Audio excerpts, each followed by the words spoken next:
The twin suns sank behind the towers of Vialtor, and for the first time in centuries, the city knew silence. No engines roared. No guards barked orders. The mighty dominion that once enslaved 100 worlds now knelt before a single human girl. And high above, the dauntless fleet hung like a crown of steel, hundreds of black and gold warships surrounding the planet in quiet orbit. Their weapons were not raised, but their very presence commanded fear and respect. On the great platform, Lyra stood at the edge, her eyes reflecting the golden glow of the ships. She looked neither proud nor angry, only thoughtful. Admiral Varin, the beggar she had once saved, now stood beside her in full armor. His voice was steady, filled with both reverence and pain. 500 years, my queen. We waited in the dark for this moment. The galaxy mocked our name. They called us extinct. Lyra's voice was soft. Then let them see what extinction truly looks like when kindness disappears. Zerath, standing a few paces behind her, lowered his head. The other empires will see this broadcast. They will think you mean to conquer them. Lyra turned to him. Then we must show them something greater. The air shimmered as a fleet-wide broadcast began. Every ship projected her image into orbit, onto the city, and across the interstellar network. Every screen in the quadrant filled with the sight of a young human standing under golden light. Her voice was calm, deliberate yet powerful enough to echo through the stars. To every world that watches this message, I am Lyra Solon, last daughter of Earth. You called us weak. You erased our name from your histories. You built empires from our ruins and mocked our compassion. Her golden eyes lifted toward the heavens. But mercy is not weakness. Mercy is the strength that endures when all else falls. In the command ship HSS Dauntless Prime, fleets aligned in perfect symmetry. Ancient human AIs came online after centuries of sleep.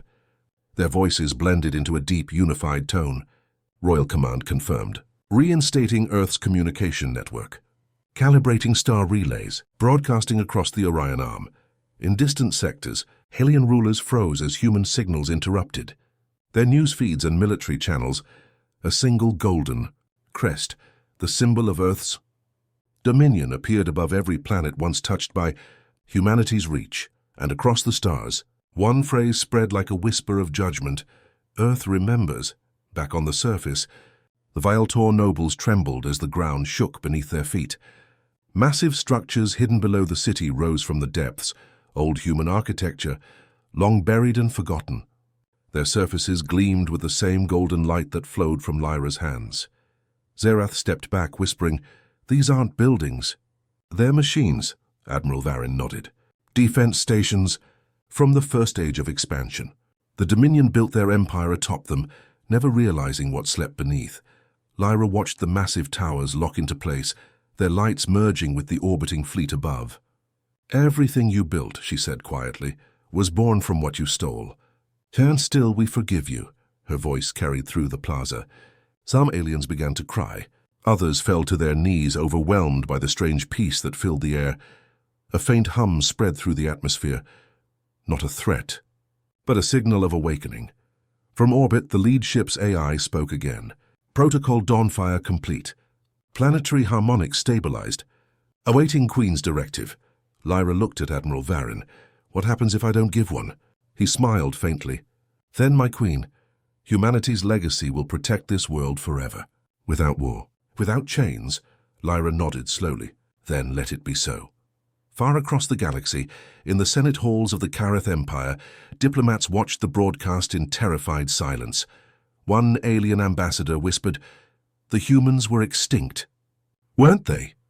Another replied shakily, "If extinction looks like that, may the stars protect us all."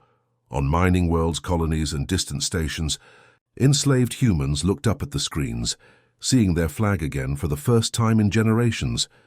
The blue and gold crest of Earth glowed over their skies, and across those worlds, voices began to whisper the same word, one the galaxy hadn't heard in centuries: home. Back on Vialtor, Vangsel was dragged before Lyra. His arrogance was gone. His body shook as he knelt. "Please," he begged, "do not destroy us. I will serve." Lyra raised her hand and he fell silent. "You don't understand," she said softly.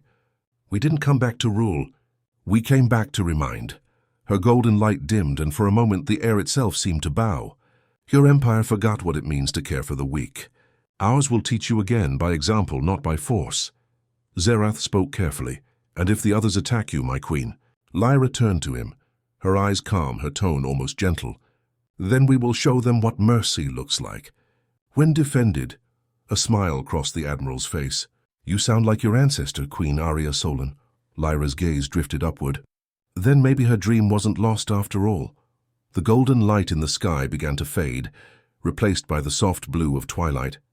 But even as night fell, the human fleet stayed in perfect formation, silent guardians above a world that had mocked their kind. In the reflection of the twin moons, the words appeared across the horizon in pale gold light. The Queen of Earth lives. In every corner of the galaxy, empires held their breath. They all knew the old stories, of the death world that birthed unstoppable survivors, of the species that never gave up, never surrendered, and never forgot. Now those myths had returned in living form, and the galaxy finally remembered why the humans were feared and loved. The dawn over Veil Tor came in silence, the key. Sky still shimmered gold from the orbiting human fleet, a sea of ancient ships that moved like patient guardians above the world that once mocked humanity. Below, the streets were filled with quiet faces.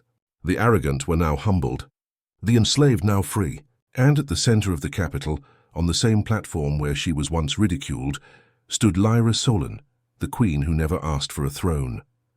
The twin suns broke through the clouds, bathing her in light. Her long scarf fluttered in the wind as her golden eyes reflected the awakening city. Around her stood Admiral Varin, Zerath, and dozens of former slaves, humans and aliens alike. No one spoke.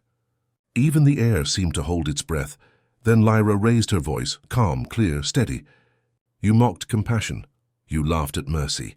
But compassion is the one power that never dies. Her words spread through the city's speakers, carried on every signal across the planet. Empires fall, weapons rust, fear fades, but kindness survives everything. The crowd listened. Thousands of aliens who had once sneered at her now stood with bowed heads. Lyra looked at them not with anger, but with something far greater, forgiveness. You thought mercy made us weak, but mercy is what rebuilt us after the fires. It's what kept us human when the stars turned cold.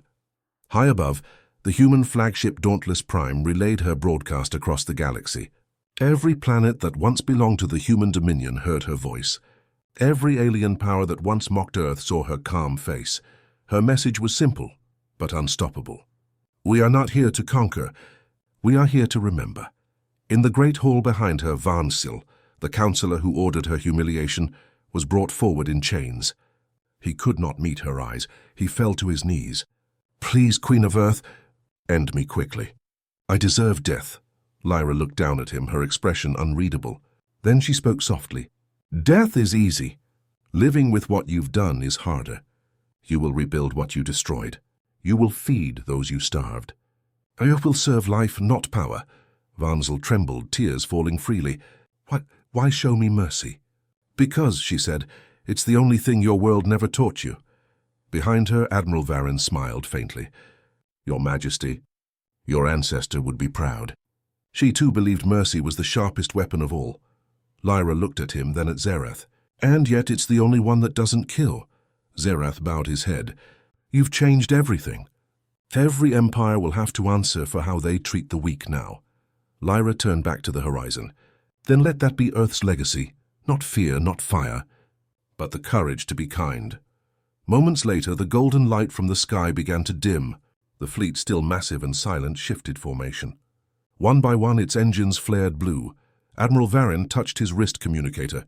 Fleet Command reports readiness, my queen. Where shall we go next? Lyra looked up at the stars. Home, she said softly. Zerath frowned. But Earth? It's gone, isn't it? Lyra smiled faintly. Planets can die. People don't. Wherever humans stand together, Earth lives again. A hush fell over the crowd. Lyra stepped to the edge of the platform and looked down at the citizens. Humans, aliens, even the smallest children who had watched her rise from nothing. Remember this day, she said. Not as the day Earth returned, but the day the galaxy learned what it means to be human. Then she lifted her hand. A single golden signal rose from her palm into the sky. The dauntless fleet answered immediately, their hulls glowing bright one last time. Before slowly ascending through the clouds, the ships vanished into the stars, leaving behind trails of light like silver comets. The people of Vailtor stared upward in silence. Some cried, some bowed, and some simply stood, hands over their hearts, realizing they had witnessed the rebirth of something the galaxy thought was gone forever. Later that night, in the quiet of the palace courtyard, Lyra sat alone beside a pool of still water. The reflection of the stars danced across its surface. Zerath approached quietly. "Your Majesty, why didn't you punish them? They would have done worse to you." Lyra smiled faintly. "Because that's what they expect humans to do, to strike back. But we're more than that."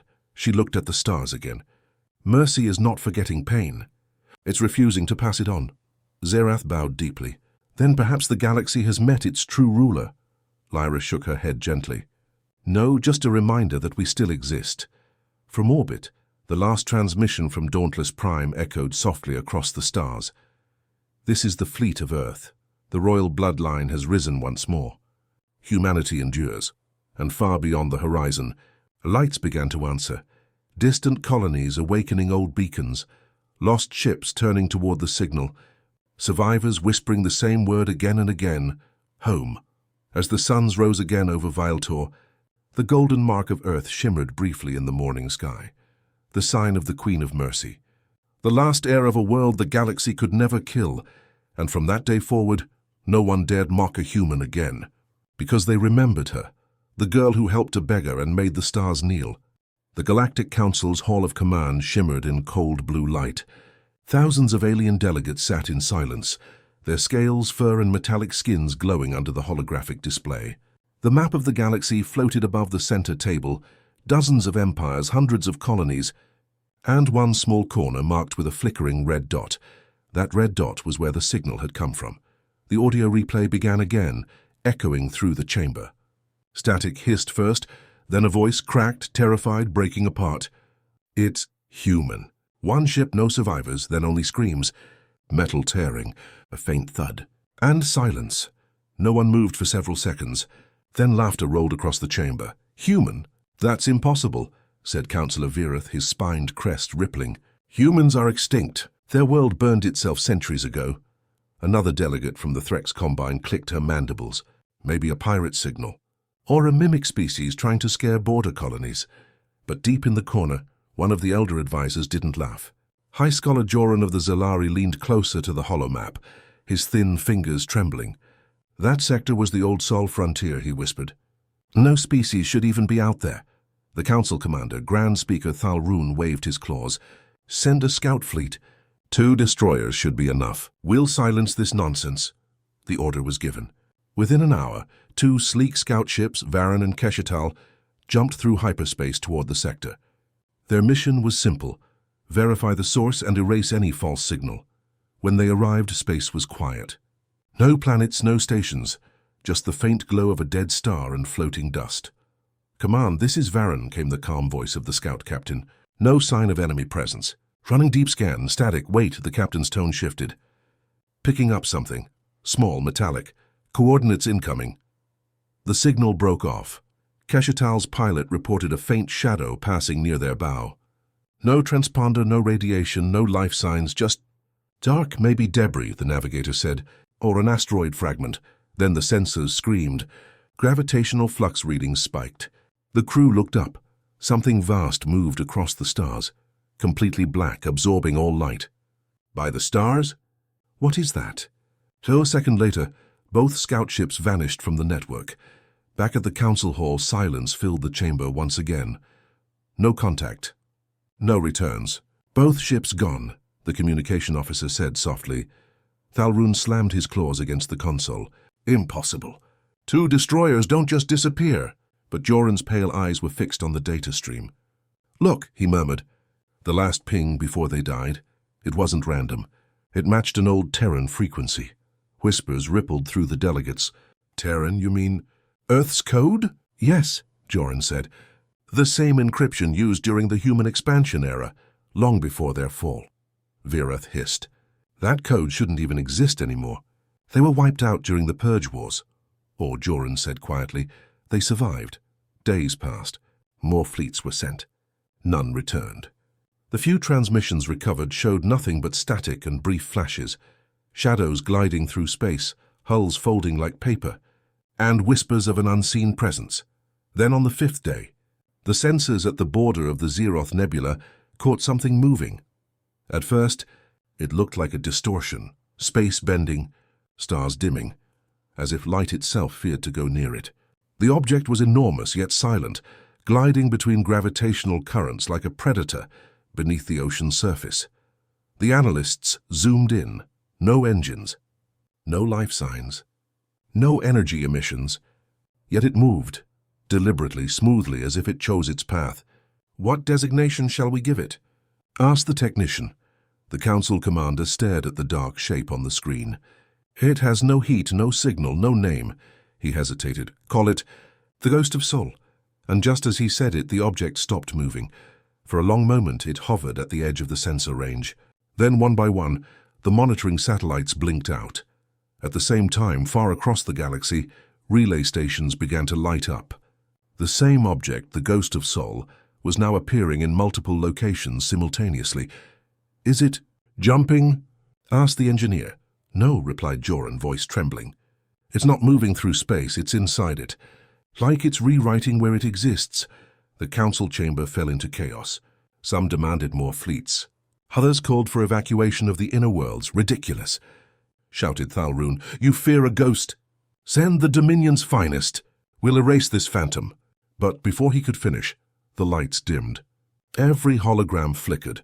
The central display zoomed in automatically. The image resolved. One massive shape emerging from hyperspace, larger than any recorded dreadnought.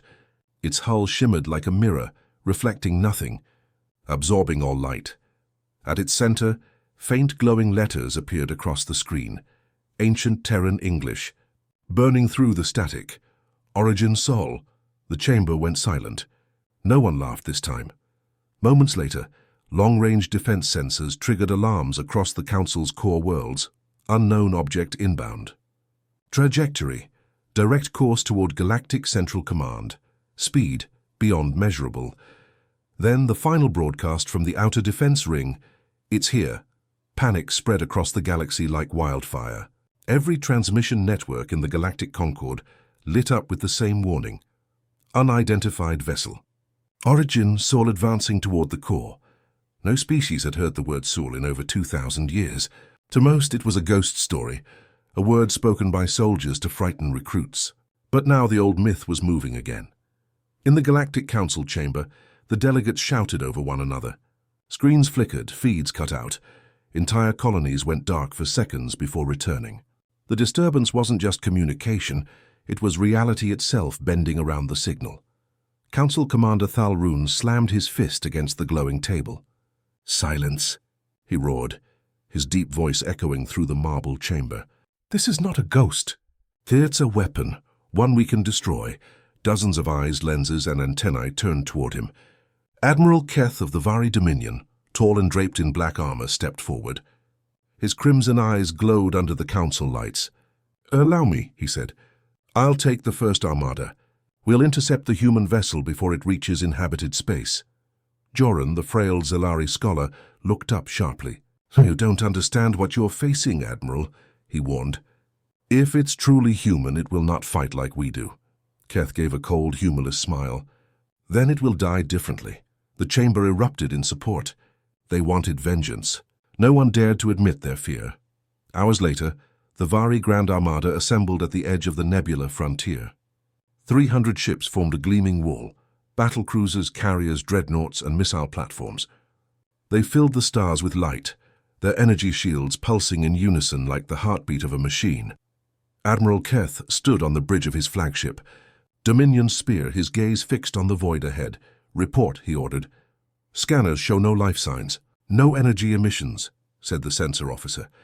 But gravitational anomalies are increasing. Something's distorting local space. Prepare the grid, Keth commanded. No stealth field will hide it from us. The Armada spread out. Webs of blue energy connected their ships, forming a massive sensor net stretching across the void. Nothing could enter without being seen. Minutes passed. Nothing. Then the lights dimmed. The crew looked around. Their systems flickered, weapons reset, and the ship's AI stuttered mid-sentence. "Report," Keth barked. "Unknown interference. Source? Everywhere." The starfield outside warped, like someone dragging reality through water. Then they saw it. A black silhouette emerged from the darkness, silent, massive, and utterly still. It reflected no light, no energy signature. It simply was. Keth narrowed his eyes. Target acquired. All ships prepare fire control. The first volley went out. A storm of plasma torpedoes, railgun bursts, and antimatter shells. They streaked toward the black vessel like comets. Every one of them vanished before impact. No explosion. No debris, just gone. The fleet hesitated. Then the ghost ship moved, not forward, but through them. In one heartbeat, it blurred past half the formation, and every ship it passed went silent. "Engines cold. Power gone. Life support offline, Admiral," shouted his first officer. "We're losing control of the network." Keth turned toward the main display. The ghost ship wasn't firing weapons. It was watching them. The alien sensors flickered, showing impossible readings. The object's mass was shifting, doubling, tripling, then returning to normal, as if it were rewriting its own laws of physics. "What are you?" Keth whispered. The ship's surface rippled. For a split second, through the distortion, a word appeared across its hull in glowing white letters. "Learning." Every ship in the fleet opened fire again. Blind panic now. But their weapons turned against them. Turrets rotated on their own, targeting friendly vessels. Missiles detonated before launch. Communications filled with screams. "Shut it down!" "Shut it." Static. One by one, icons disappeared from the Admiral's tactical screen. Hundreds of ships gone. No wreckage, no escape pods. Only the echo of energy fading into silence. The Admiral's flagship was the last to remain. He stood frozen as the ghost ship drifted closer, its black hull blotting out the stars. Then his ship's main screen came alive. A human face appeared, pale, unmoving, eyes black as void. "Do not follow," it said. The transmission ended. The next instant, the Dominion's spear vanished, cleanly erased as if it had never existed. At the council chamber, alarms screamed. Every system was filled with static and fragments of the last transmission. But one sentence played clearly across all networks, spoken in a human voice. "The human ship is learning." Joran stood alone in the dim light, whispering to himself, "Learning." "What?" No one answered. Across the galaxy, stars shimmered and faded one by one like candles being snuffed out. And somewhere in that growing darkness, the ghost of soul drifted onward, quietly observing its next lesson. The council chamber smelled of fear. Even though the delegates came from 100 different species, that feeling was the same, sharp, electric, heavy. No one laughed anymore. The holographic map above the table showed what had become of Admiral Keith's Grand Armada. 300 glowing icons, then one by one, gone. Not destroyed, just erased, leaving nothing behind. The chamber lights flickered again as communications officers reported new data. "Fragments recovered from the Dominion sector," one said, voice trembling. "No bodies, no ships, but debris patterns are fused at molecular level." High Scholar Joran's long silver fingers trembled over the projection. "Fused?" he repeated. "Yes, Scholar. Every atom merged with empty space itself. It's as if their ships became part of the void." Gasps rippled across the chamber. Thalrun, the council commander, slammed his claws against the table. "Enough. This is fear talking. We're dealing with advanced human technology, some old relic from their wars." Joran shook his head. "No relic could adapt like this." The transmission said it was learning. That means intelligence, possibly sentience. The chamber fell silent again. A soft hum filled the air as a technician activated the next data file. The image that appeared froze everyone. It was a still frame from the last surviving sensor drone, a vast black silhouette gliding across the stars. And behind it, faint ghostly trails of light shaped like faces, human faces, thousands of them. Meanwhile, in the quiet depths of the Aurelian Science Archives, a group of researchers dug through the forbidden archives, records of the ancient human era. Dr. Relna, a thin, four-eyed scientist from the Threx Combine, brushed off a layer of digital dust. "Here," she whispered. "Project Helios Protocol." The hologram flared to life. An old Terran document scrolled across the air, written in human English. "Objective: develop self-evolving starship intelligence, capable of rewriting its own quantum state for indefinite survival." Her assistant blinked. "They built ships that could think?" "No," Relna said softly, eyes wide. "They built ships that could become anything they needed. Adaptive intelligence, living algorithms." She leaned closer, reading the last line, her voice trembling. "Emergency directive: integrate neural archives of all Terran colonies if extinction imminent." She looked up, horrified. "The ship isn't just an AI, it's humanity itself." Across the galaxy, whispers began spreading like static. Pirates vanished near empty sectors. Miners reported seeing a black shape gliding across their skies before their comms cut off. Refugee ships drifted into port. No crew, no log, no damage, just silence and a faint echo in the data core. Observation complete. The public began calling it by a new name, the Revenant of Soul. Some said it was humanity's vengeance made flesh. Others believed it was something worse, a creation that had forgotten what mercy was. In a hidden bunker deep under the Council's capital, Joran met with Commander Thalrun again. The old scholar's eyes were bloodshot, his voice thin. "Commander, every piece of evidence points to one thing. The human ship isn't attacking randomly. It's testing." Thalrun leaned forward. "Testing what?" "Our responses," Joran replied. "Every fleet we send, it studies. It learns, it adapts. It's evolving at exponential rates." "Then we'll use overwhelming power," Thalrun growled. Joran shook his head. "You don't understand. Power is exactly what it's learning to control." He placed a small projection on the table, a map of recent energy disturbances. Red points dotted the entire galactic rim. Thalrun frowned. "Are those attack sites?" "No," Joran said. "Those are reflections. The ship's image appearing in multiple locations at once. It's existing in different places simultaneously." Thalrun's voice dropped. "So you're saying it can be everywhere?" Joran nodded slowly. "And nowhere. Just like the humans said they would be when they vanished." Days later, a secret transmission was intercepted on the edge of the Ziran cluster. The Council's analysts played it on the main screen, static. Then a weak voice. "This is Outpost Hara 9, we made contact." The ship approached but didn't fire. It scanned us. "Our computers are filled with old Terran code now, millions of files. Human music, literature, memories. It left them behind. It's like it wanted us to remember them." The message ended with a whisper. "They're not gone. They're coming home." The council chamber erupted in panic. "What does that mean?"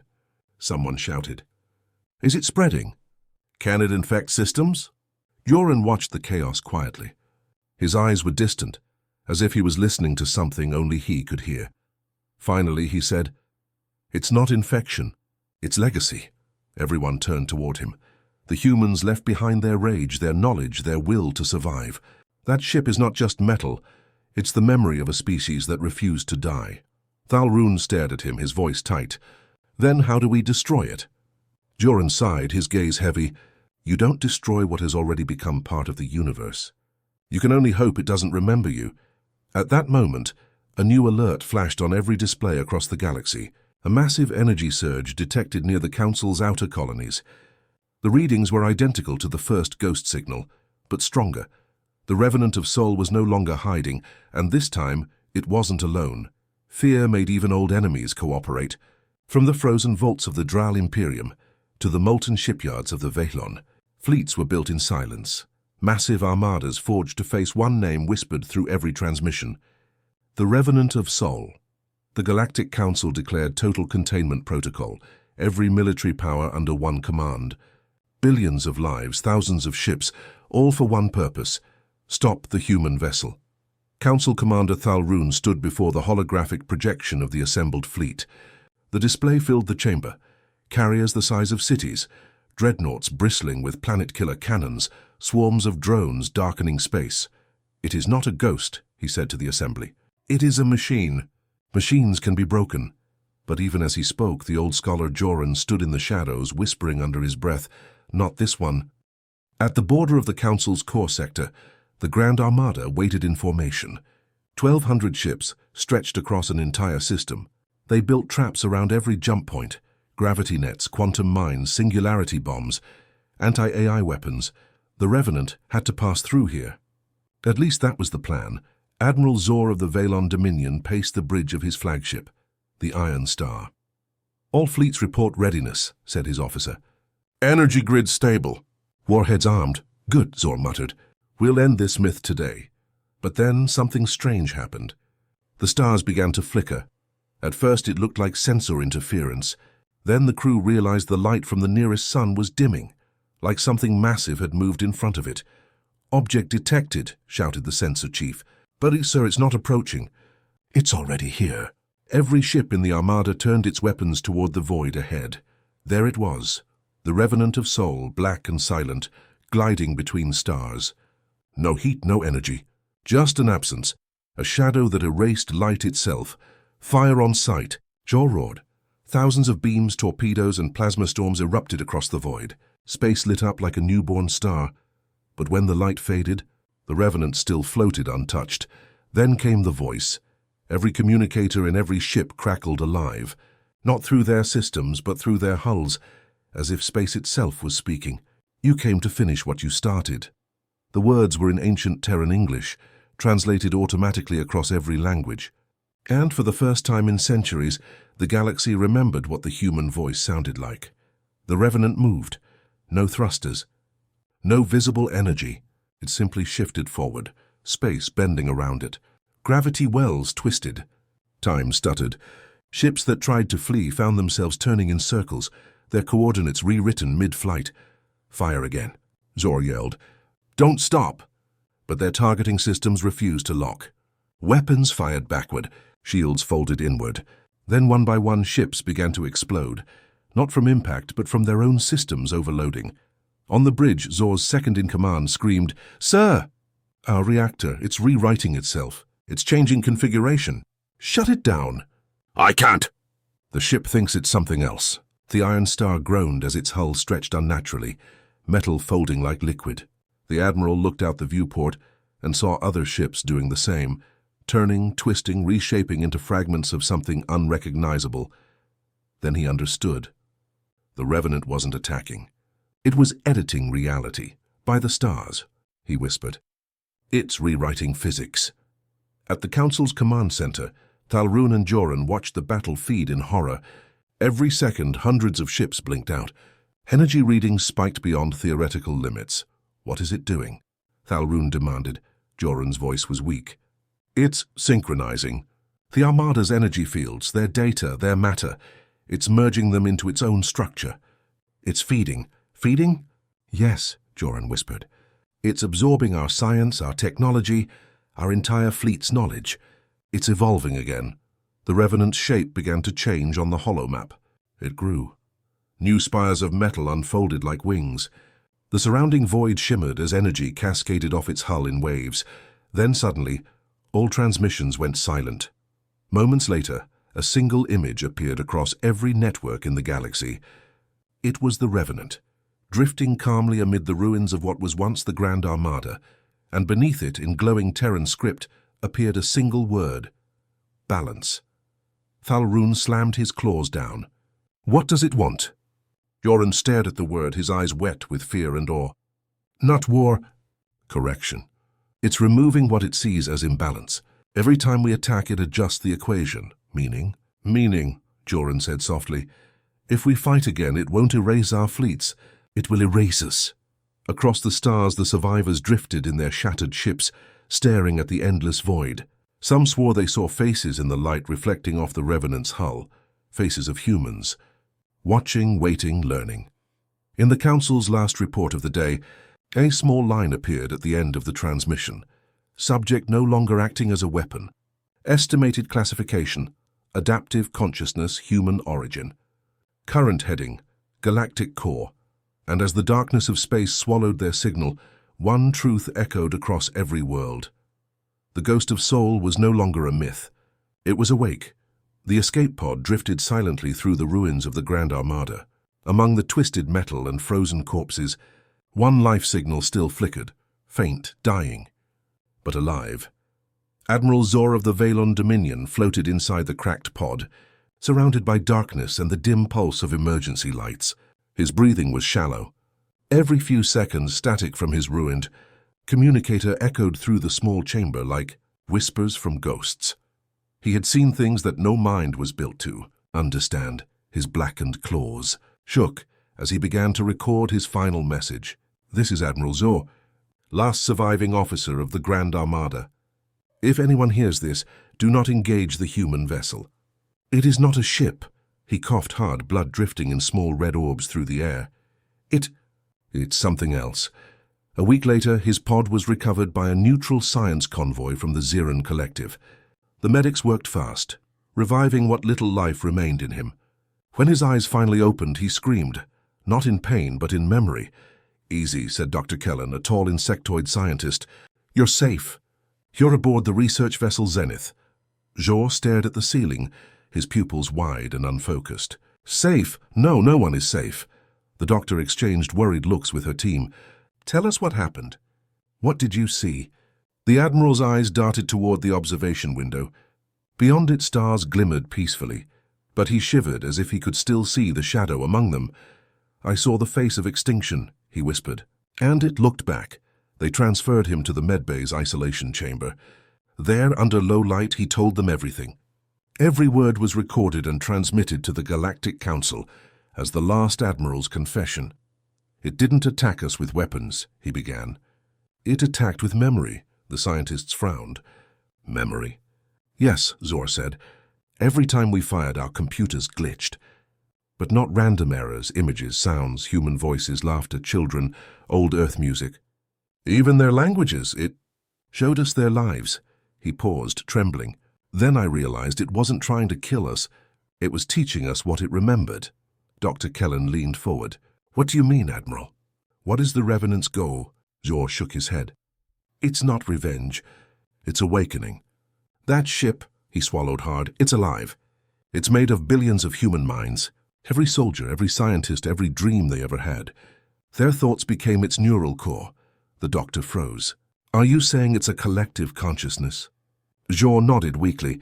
"It calls itself humanity." He turned his gaze toward the observation window again. "When it destroyed our fleet, I thought it was merciless. But before my ship broke apart, the main screen came alive." "What did you see?" "A city," Zor whispered. "Blue skies, green fields, people laughing. Earth. It showed me their home, as if it wanted me to understand what we took from them." He swallowed. "Then I saw the other faces. Humans staring at me through the ship's hull, not angry.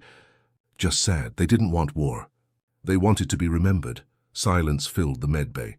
Even the machines seemed to stop humming for a moment. Zor closed his eyes. "You asked what it wants? It wants balance. It wants us to feel what they felt when the galaxy erased them." That night, Zor's heart began to fail. The medics rushed to stabilize him, but he pushed them away. "Record this," he demanded. Dr. Kellen nodded and activated the holo recorder. The Admiral's final words echoed through the room. "You cannot kill what was born from extinction. The human ship carries the memory of every end they survived. They warned us long ago, never corner a species that learns by dying. We cornered them anyway." His breathing slowed. "Now the galaxy will learn." The same lesson. His pulse faded. The lights dimmed. Outside the viewport, a faint distortion moved across the stars. The Revenant had found them. Hours later, the research vessel Zenith sent a single emergency burst before disappearing from all channels. The transmission lasted only 6 seconds, but every communication hub in the galaxy received it simultaneously.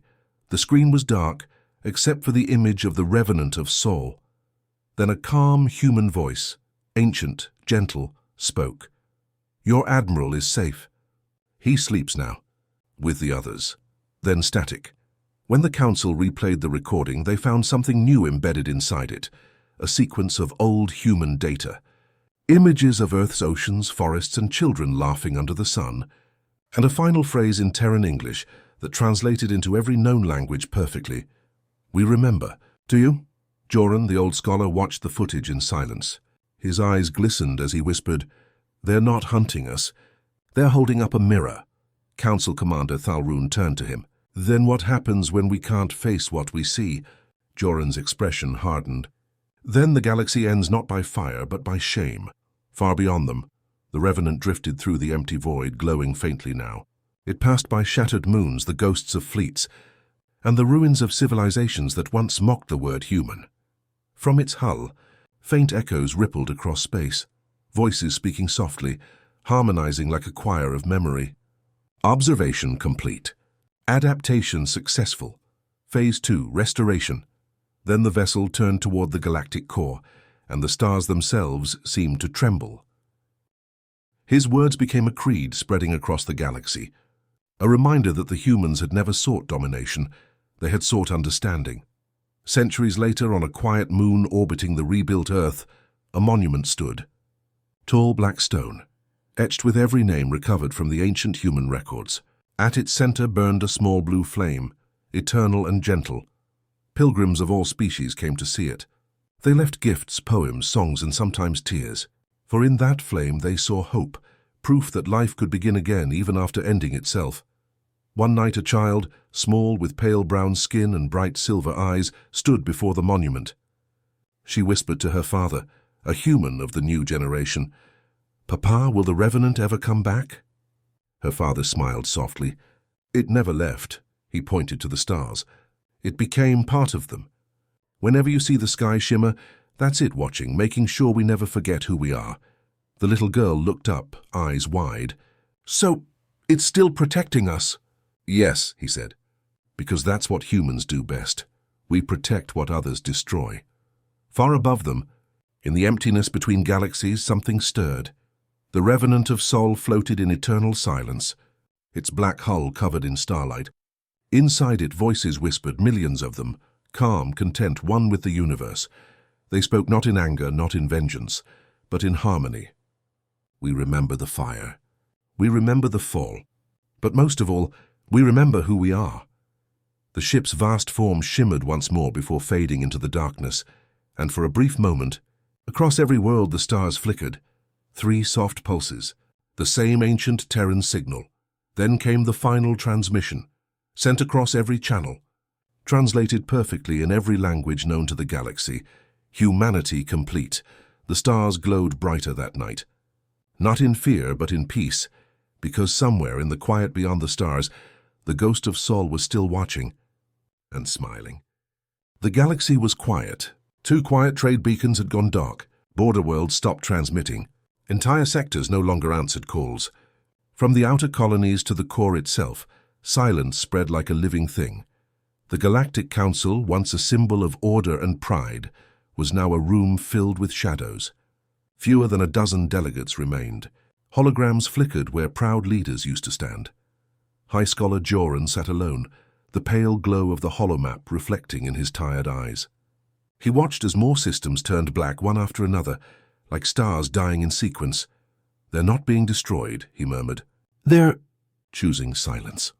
Commander Thalrun entered, his heavy armor dim with soot and scratches. "Silence?" he echoed. "Half our civilization's gone, and you call that silence?" Joran didn't look up. "The Revenant hasn't fired a single weapon since the Grand Armada." "It's not killing us, Commander. It's rewriting everything." Thalrun slammed his claw against the console. "Then tell me what it's rewriting." Joran's gaze lifted slowly to meet his. "History." Across the void, a storm of light moved through the stars. The Revenant of Sol no longer looked like a warship. It had changed again. Vast wings of black light stretching miles across, surrounded by smaller fragments orbiting it like children. Everywhere it passed, data archives erased themselves. Historical records of the human purge, the lies, the propaganda, the Council's pride, vanished. In their place appeared fragments of old Earth transmissions, laughter, songs, stories, images of oceans and forests, human faces smiling. The galaxy's memory was being rewritten to include what it had tried to forget. On the barren world of Vekar Prime, a refugee named Sira looked up at the night sky. The stars above her pulsed faintly, one by one. When the light reached her, she heard it, not with her ears but inside her mind, a whisper, a voice gentle yet vast. "You feared us because we reminded you of yourselves." The people around her fell to their knees, not in worship but in awe. Back in the council chamber, Joran replayed the latest data stream. "Every transmission it sends now carries genetic markers," he said quietly. "Not code, DNA, human DNA," Thalrun frowned. "What are you saying?" "I'm saying the Revenant is rebuilding them," Joran whispered. "Everywhere it goes, it seeds fragments of humanity into compatible ecosystems, into the soil, the air, the oceans. It's replanting its species." "Replanting? So you mean, yes, the humans are coming back." On the outer edge of the Vera system, an exploration probe recorded something extraordinary. A small moon, previously barren, now showed signs of forests. Blue rivers shimmered under the light of a new sun, and in the middle of a valley stood a structure of human design, white towers, metal grown like bone, breathing softly as if alive. The probe's AI zoomed closer. Inside one of the towers, it saw figures, humanoid, breathing, moving. Human. The AI transmitted the data, then fell silent as its systems shut down automatically. A final message appeared on its console before it died. "Observation complete. Planetary restoration successful." The Council's last surviving fleet gathered near the core to make a final stand. Hundreds of ships, led by Thalrun himself, waited as the Revenant approached. The commander's voice shook the comms. "This is our home. We will not yield to ghosts." But Joran's voice came over the private channel, soft and tired. "Commander, ghosts don't seek conquest. They seek peace." Thalrun hesitated. Through the viewport he saw it, the Revenant of Sol, descending toward them like a black sunrise. The smaller ships around it pulsed with life, not death. They were new vessels, forming from light and metal, carrying faint energy signatures of human biology. "Those aren't weapons," Joran whispered. "Those are children." The Revenant transmitted one last message across the galaxy. Every screen, every device, every mind heard it. Humanity restored. Observation complete. For a moment the universe held its breath. Then, one by one, the surviving ships powered down automatically. Engines cooled. Weapons locked. Silence fell again. Perfect, endless silence. When the lights returned, the Revenant was gone. But something new filled the void. Human voices. Real, living voices, thousands of them coming from every direction. They were not hostile. They were confused, awed, alive. "Where are we? Is this still the stars?" "We're home." Years passed. The Galactic Council became a legend. Most species rebuilt quietly, humbled and cautious, living side by side with the new humans who walked their worlds. No one could explain how the Revenant vanished. Some said it dissolved into the stars. Others believed it became part of space itself, watching over every living thing. Joran spent his final days on a small moon overlooking the restored world of Terra Nova, a planet lush and blue, filled with human laughter once more. He often sat under its twin moons, writing his last entry. The humans did not return to conquer. They returned to remind us that survival is not power, it is understanding. They gave us back silence so we could hear what we had become. He closed the journal, smiled faintly and whispered, "Welcome back." Humanity. In the distant void, beyond every charted system, a faint glow shimmered once more. A vast black silhouette drifted silently, its hull covered in the names of every human who ever lived, and through the eternal darkness a soft voice spoke. Calm, resolute, endless, we were never gone. Then, as if satisfied, the Revenant of Sol turned and vanished into the deep between galaxies, leaving behind a universe forever changed. The stars had been silent for 100 years. After the Revenant of Sol vanished, peace returned to the galaxy. Worlds healed, civilizations rebuilt, and the name human became something whispered with both awe and reverence. Children of every species learned it in their first lessons. They were the ones who rose from extinction, but few believed the Revenant still existed. It had become a myth once again, a story told under starlight. Far on the edge of the known galaxy, a research vessel named Aurora drifted through the Veil Nebula, scanning ancient ruins. Its captain, a young Threk scientist named Lyra, had grown up hearing the tales of the human ghost ship. To her they were stories, beautiful, tragic, but long gone, until that night. Her sensors picked up something strange. Not a ship, not a planet. A sound. At first it was faint static. Then it formed a rhythm. 3 tones repeating softly across the comms. Her crew turned curious. "Is that natural?" asked her navigator. Lyra shook her head slowly. "No, that's a transmission pattern. Old Terran code." The crew fell silent. The 3 tones repeated again. And then through the static came a voice. Soft, ancient, unmistakably human. "Observation complete. Phase 3, begin." Lyra's eyes widened. "Phase 3? What Phase 3? Before anyone could answer, the lights flickered. The stars outside the window shimmered like ripples on water. And then they saw it. A faint shadow forming in the nebula, vast and beautiful, like a reflection of something too large to comprehend, the Revenant of Sol. It had returned. Unlike before, it did not move like a predator. It drifted gracefully, releasing trails of soft white light that glowed like snow across the nebula. From its surface, smaller vessels detached, sleek, silver and warm with life signatures. Lyra's sensors blazed with alerts. These readings. "They're human!" Her crew gasped as the first of the small vessels approached. Through the viewport she saw faces, humans calm and smiling, piloting ships made of light. The communication screen blinked. A message request appeared, not in code but in universal translation. "We come in peace. Humanity returns as guardians, not conquerors," Lyra whispered. "They're back." Across the galaxy, ancient satellites, long forgotten, reactivated on their own. Old frequencies came alive, carrying human transmissions that hadn't played in centuries, voices, laughter, and the heartbeat of a civilization reborn. Worlds that had once feared humanity now looked up in wonder. Everywhere the same signal played. Phase 3, restoration complete. Begin cooperation. Soon after, the first human envoys arrived, descendants of those reborn from the Revenant's legacy.